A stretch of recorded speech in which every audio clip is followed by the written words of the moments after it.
BJP के लिए सिंधिया बने चुनौती, चुनाव से पहले बीजेपी में बड़ी बगावत। सिंधिया समर्थकों के सामने बीजेपी नेताओं को उतारेगी कांग्रेस। विधानसभा चुनाव में कांग्रेस की रणनीति से बीजेपी परेशान। बागियों को बागियों से काटने की कांग्रेस ने बनाई रणनीति। बीजेपी ने ज्योतिरादित्य सिंधिया के सहारे बीजेपी में सेंध लगाई, बड़ी बगावत कराई, सरकार हथियाई, कांग्रेस को कमजोर करने का खेल खेला। लेकिन ये सब खेल 3.5 साल बाद पलटता दिख रहा है। मार्च 2020 में कांग्रेस में बगावत हुई थी। बगावत इतनी बड़ी थी कि मध्य प्रदेश में कांग्रेस की सरकार ही चली गई थी। लेकिन अब बगावत के हालात बीजेपी में बने हुए हैं। ये बगावत सिंधिया के चलते ही हो रही है। अब बीजेपी ने मध्य प्रदेश विधानसभा चुनाव में बीजेपी उम्मीदवार के सामने बीजेपी के नेता को ही खड़ा करने की रणनीति तैयार कर ली है। जिन सीटों पर बीजेपी सिंधिया समर्थक को उम्मीदवार बनाएगी, वहां कांग्रेस भी बीजेपी से आए नेता पर दाव लगाएगी। ये दाव आजमाया हुआ है। विधानसभा उपचुनाव में कांग्रेस ने यही रणनीति अपनाई थी। अधिकांश सीटों पर बीजेपी से आए नेताओं पर दाव लगाया था और सबसे बड़ी बात, ये दाव सफल भी रहा था। जहां भी चुनाव से पहले बीजेपी से आए नेता को कांग्रेस ने उम्मीदवार बनाया, वहां उसे जीत मिली थी। और इस बार कांग्रेस इस दाव को हर उस सीट पर आजमाने की तैयारी में है जहां सिंधिया समर्थक को बीजेपी टिकट देने की तैयारी में है। कांग्रेस बीजेपी में सेंधमारी की तैयारी में जुटी हुई है। उसकी नजर सिंधिया समर्थकों के चलते नाराज बीजेपी नेताओं पर टिकी हुई है। इनको तोड़कर कांग्रेस में शामिल कराया जाएगा। इनको शिवराज सरकार के मंत्रियों, खासतौर से सिंधिया समर्थक मंत्रियों के खिलाफ चुनाव मैदान में उतारा जाएगा।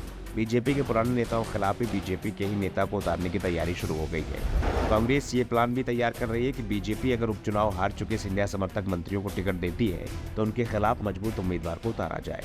एमपी में 2018 का इतिहास एक बार फिर खुद को दोहरा सकता है। जिस नीति के तहत भाजपा ने कांग्रेस की सरकार गिराई थी, उसी नीति पर कांग्रेस भी जीत हासिल करने की कोशिश करेगी। इस नीति पर अमल भी शुरू हो गया है। हाल में दतिया कद्दावर बीजेपी नेता और पूर्व दर्जा प्राप्त राज्य मंत्री अवधेश नायक कांग्रेस में शामिल हो गए। कांग्रेस उन्हें विधानसभा चुनाव में गृह मंत्री डॉक्टर नरोत्तम मिश्रा खिलाफ उतार सकती है। जल संसाधन मंत्री तुलसी सिलावट, स्वास्थ्य मंत्री डॉक्टर प्रभुराम चौधरी, उद्योग मंत्री राजवर्धन सिंह दत्तीगांव, नवकरणीय ऊर्जा और पर्यावरण मंत्री हरदीप सिंह डंग के खिलाफ चुनाव मैदान में उम्मीदवार उतारने के लिए कांग्रेस बीजेपी में सेंधमारी की तैयारी में है। कांग्रेस नेताओं का दावा है कि पूर्व मुख्यमंत्री दिग्विजय सिंह पिछले 3 महीने से जिलों का लगातार दौरा कर रहे हैं। इस दौरान वो पार्टी को एकजुट करने के साथ ही बीजेपी के नाराज नेताओं से भी संपर्क साध रहे हैं। पार्टी कार्यकर्ताओं से ही वो क्षेत्र के बीजेपी के सबसे मजबूत नेता के संपर्क सूत्र तलाशते हैं।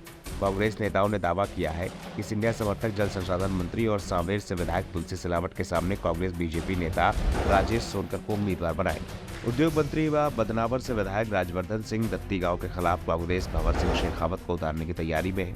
शेखावत अभी बीजेपी में है लेकिन नाराज बताए जा रहे हैं। कांग्रेस के संपर्क में बताए जा रहे हैं। स्वास्थ्य मंत्री डॉक्टर प्रभुराम चौधरी के खिलाफ कांग्रेस शेजवार परिवार को साधने में लगी है। कांग्रेस चाहती है कि पूर्व मंत्री गौरी शंकर शेजवार के पुत्र मोदित शेजवार डॉक्टर चौधरी के खिलाफ क्यों लड़े, इसे लेकर बातचीत का दौर चल रहा है। शिवराज सरकार में नवकरणीय ऊर्जा व पर्यावरण मंत्री हरदीप सिंह डंग के सामने कांग्रेस राधेश्याम पाटीदार को उम्मीदवार बनाने की कोशिश में है। पाटीदार बीजेपी में है लेकिन वो डंग के पार्टी में आने से नाराज है। इसी तरह से दतिया के हाल ही में बीजेपी छोड़ कांग्रेस में आए अवधेश नायक को प्रदेश गृह मंत्री डॉक्टर नरोत्तम मिश्रा खिलाफ चुनाव लड़ाने की तैयारी है। राजस्व व परिवहन मंत्री गोविंद सिंह राजपूत के सामने कांग्रेस पारुल साहू को मैदान में उतार सकती है।